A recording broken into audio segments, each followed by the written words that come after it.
So this is the third time me recording this because I was a bit of an idiot. But here is how to install a different EFT reader into your self-checkouts.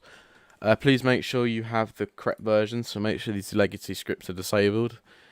If you do want to use these on the retail POS, then you can simply just enable legacy, make sure you disable the old one, and you can just drag them into your retail POS and they'll work. So you want to select the reader you want to use. Now I do want to install this one, but I haven't finished the welds for it yet. I've just been experimenting with the old one. So you're just going to want to copy and paste it. We recommend you just have a copy. I'm going to delete the stand because I don't really want the stand poking out my checkout. You can also choose to delete the mounting bracket and have it go directly on. That's completely up to you. And then you're going to want to go ahead and you're going to want to drag the reader into your checkout. Now, obviously, I've already deleted the old reader, but if you do need to delete your old reader, you can just simply hold Alt, click on the reader, and then you'll just click this and then delete it. So now our reader's inside the checkout, we then need to put it in the appropriate position.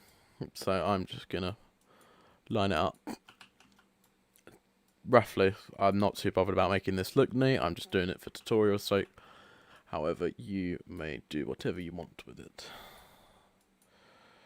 God. I mean, sometimes if you get it at the right angle, you can actually reset your pivot. So it just makes everything a little easier for you. So yeah, I'm happy with that. So next up, you want to come into the reader, you want to select the model, and you want to select children. You need to make sure that Can Collide is set to fully off, and Anchored is also set to fully off as well. Nearly done. Last thing you want to do is you want to come onto the master weld, and you want to click on part 1, and you'll see your cursor changes to a little cursor with a part. You then want to, don't click on body, you want to click the arrow to open body, and then you want to go on to hinge B. Now, if you're doing this on a self-serve 90, it'll be a little different.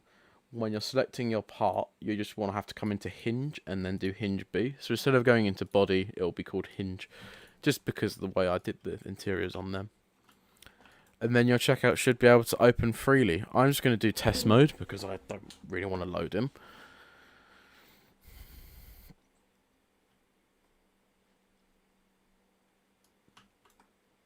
I can really see it working, so the checkout's just bobbed up and down.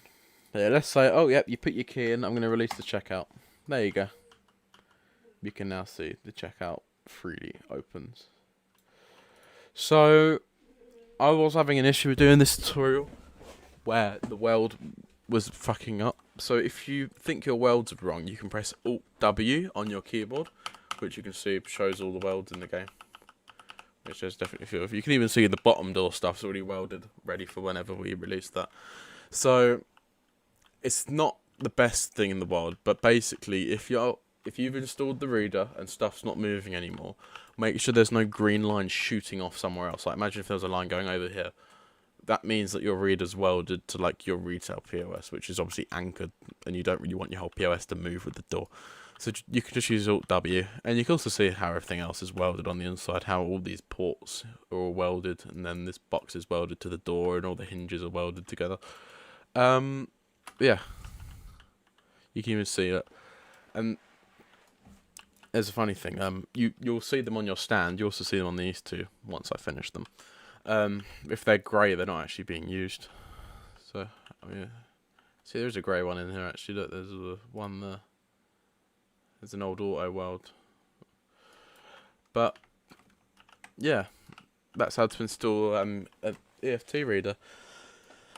And obviously, if you're installing into a manual checkout, then you could just copy the reader over.